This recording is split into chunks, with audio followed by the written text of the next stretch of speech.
Hi everybody, my name is Aaron Mobley, an inspired game dev, as you already know and seen from my videos. I just had this idea. Well, I had an idea. I had this. How can I say? Enlightened moment where, when I read this book, it was a game design book, and I can't really recall the actual title of the book because I read it like one time, but I just got it. But I'm going to read it more. It's on my tablet.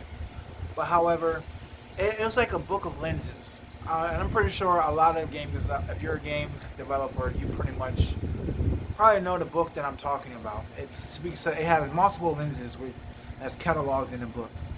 So I just recently got it, and I noticed this one concept called um, toy lenses. Looking through a lens of like toys for game development, and it's kind of sparked something in my head as I read it, because I never thought of it before. Because I'm a really visual person, and I try to visualize things in my head somewhat before I do it. And if I can't, I struggle at building them things. So, but here's the problem: I can't visualize very detailed. You know what I'm saying? A lot of details and stuff like that. So I can visualize simple stuff.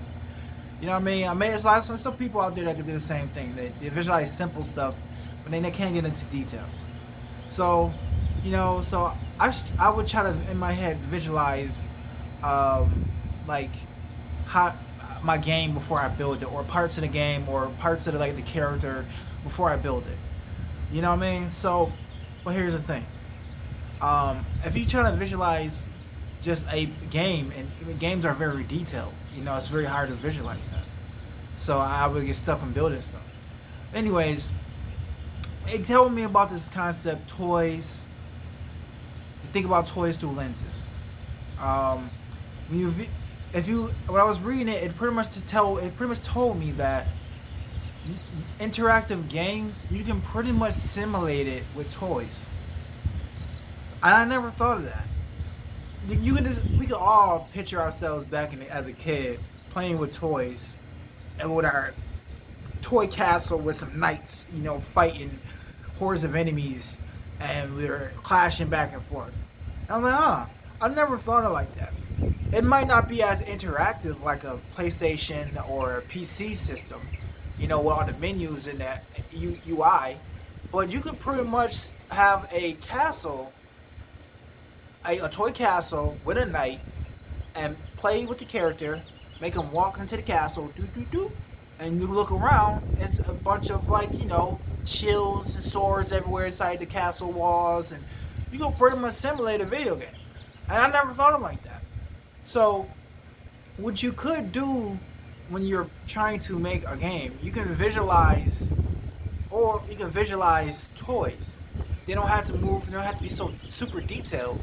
You can visualize a simulation of toys in a pub, or at a castle, or in battle.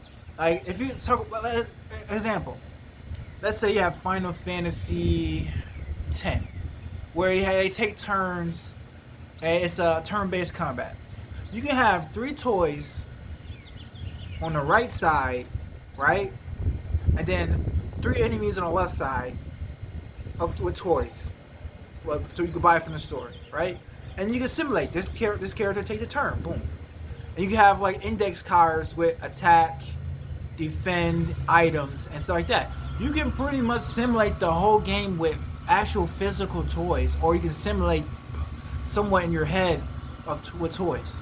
So it was just a cool enlightenment moment to realize that video games, it's pretty much, when they say play, it's really just like play as a kid. It's just like you can pretty much simulate a race car track, a racing game with a race car track. The cars drive on the track, go around. You know what I mean? Same thing. It's just blowed up in a video game, and there's more interactions, more details, and you can do a lot of things with actual video, physical, not physical. I mean, you can interactive video game digital. So yeah, it was a cool enlightenment moment to hear about that concept of lenses, and toys, toy lenses, like you're in the lens of toys. And yeah, it